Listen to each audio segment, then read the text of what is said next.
देखिए सुचरिता, सबसे पहले तो मैं आपके चैनल के माध्यम से देख रहे दर्शकों से अपील कर रहा हूं कि अयोध्या में इस समय भारी भीड़ है। मैं जानता हूं सब चाहते हैं कि जल्द से जल्द पहुंच करके अपने प्रभु के, अपने आराध्य के, अपने इष्ट के वो अपनी आंखों से दर्शन पा लें।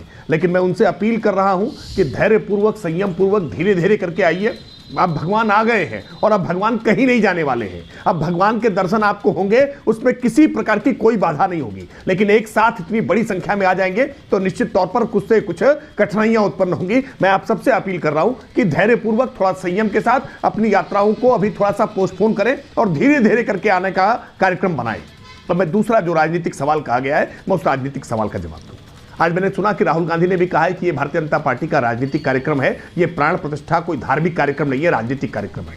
और अगर इसको राजनीतिक कार्यक्रम कह रही है तो फिर एजा यादव जब ये कह रही है कि ये दर्शन करने वाले लोग जो हैं ये कोई भारतीय जनता पार्टी के नहीं है, हम भी कह रहे हैं ये भारतीय जनता पार्टी के नहीं है, ये भारतीय जनता पार्टी का कार्यक्रम नहीं है, ये हिंदू धर्म का कार्यक्रम है, ये देश का कार्यक्रम है, ये राष्ट्र का कार्यक्रम है। लेकिन आप ही तो बार बार कह रहे हैं ना ये भाजपा का राजनीतिक कार्यक्रम है। तो भाजपा का राजनीतिक कार्यक्रम है तो इसको भाजपा के राजनीतिक कार्यकर्ता मान लीजिए। हम तो इसीलिए कह रहे हैं कि ये स्पष्ट तौर पर ये हिंदू धर्म का कार्यक्रम है। लेकिन आप ही कंफ्यूज में हैं, आप ही असमंजस में हैं कि कभी भाजपा का राजनीतिक कार्यक्रम कहते हैं, फिर कहते हैं आने वाले श्रद्धालु हैं वो भाजपा के कार्यकर्ता नहीं है। आप देश के स्पंदन को पहचान नहीं रहे, जनमन के भाव को पहचान नहीं रहे। और जो राजनीतिक दल जनमन के भाव को नहीं पहचानता है वो जनता से दूर हो जाता है, जनता उसे अपने आप से दूर कर देती है।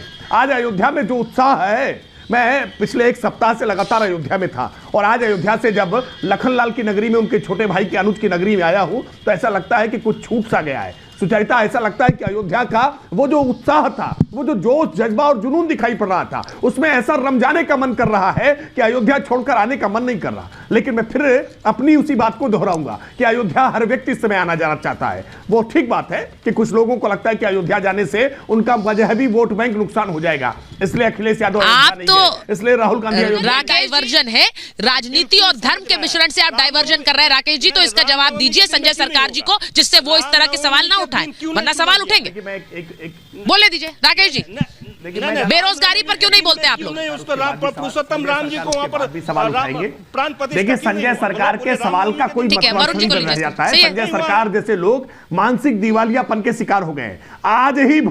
आज ही भारत पूरी दुनिया में चौथे नंबर का स्टॉक एक्सचेंज बन गया है। आज हमने हांगकांग को पीछे छोड़ करके स्टॉक एक्सचेंज भारत का चौथे नंबर का बन गया। लेकिन ये बातें इनको दिखाई नहीं पड़ेंगी। हम 10वें नंबर से 5वें नंबर की अर्थव्यवस्था हो गए, तीसरे नंबर की अर्थव्यवस्था के लिए तेज गति से आगे बढ़ रहे हैं। आज भारत सबसे तेज गति से आर्थिक प्रगति कर रहा है, लेकिन ये बातें इनको दिखाई नहीं पड़ेंगी। हम 100 से ज्यादा आज आयुध उपकरण आज निर्यात करने लगे हैं। जो आयात पर निर्भर रह करता था वो भारत आज आयुध उपकरण निर्यात कर रहा है। लेकिन ये सारी बातें इनको समझ में नहीं आएंगी। कम्युनिज्म के नाम पर पूरे पश्चिम बंगाल को गरीबी और गुर्बत में ढकेल देने वाले लोग और उनसे छुटकारा दिलाने का वादा करके आई हुई ममता सरकार आखिरकार उन्हीं वामियों कांगियों के गोद में जाकर के बैठ गई। और आज क्या दशा पश्चिम बंगाल की कर रखी है। आज बंगाल की तुलना जो एक वो बंगाल जिसने देश की आजादी का सबसे हमेशा नेतृत्व करने का काम किया, और वो बंगाल आज कहां जाकर के खड़ा है। आज बंगाल के हालात देखिए। आज देश के